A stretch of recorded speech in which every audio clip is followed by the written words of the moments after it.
You ever notice how in those really quiet hours, long after the world has gone to sleep, that's when you feel the most alive? You're not just scrolling or thinking, it's like you're in your own private world, a place of total freedom and control. Well, that's what we're going to dive into, why the night isn't just a time of day, but a real psychological sanctuary. It's a feeling so many of us know well, right? During the day, it's kind of like we're performing on a stage for everyone, but at night, we can just be. So what's really going on there? What's happening in our minds when the sun goes down that makes us feel so much more like ourselves? And here's the core idea we're going to explore. What we so often write off as revenge bedtime procrastination, or, just a bad habit, it's actually something way deeper. It's a powerful psychological need to find a space where you have complete sovereignty, total rule over your own mind and your own time. Okay, so let's break this down. The first big reason for this feeling, it's all about escaping the social stage. The night feels so freeing because it's when the curtain finally falls on social surveillance. The stage is empty and the audience has finally gone home. Psychologists have a term for this: high self-monitoring. And if this sounds like you, it means your brain is in overdrive all day long. You're constantly tracking how you're being seen, analyzing every little social cue, and adjusting your performance on the fly. And that is just exhausting. And you can really see the difference here. The daytime is all about that constant surveillance, that little voice asking, what do they think of me? But at night, all that pressure just vanishes. You can finally lower what you might call your survival shield, that constant need to people please or over-explain yourself. And for the first time all day, you get to ask, wait, what do I think? And that leads us right into our second point. See, the night isn't just about getting away from other people, it's about reclaiming yourself. It's a space where you can finally take back control. I mean, think about it like this. All day long, your time isn't really yours, is it? It belongs to your boss, to deadlines, to family, to all these obligations.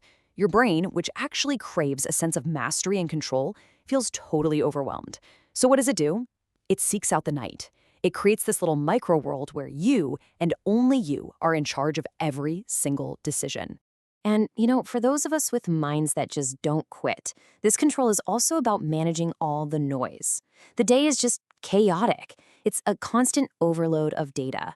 So the silence of the night acts like a filter, creating this safe sensory space where your mind can finally process big emotions and complex thoughts without any interruption.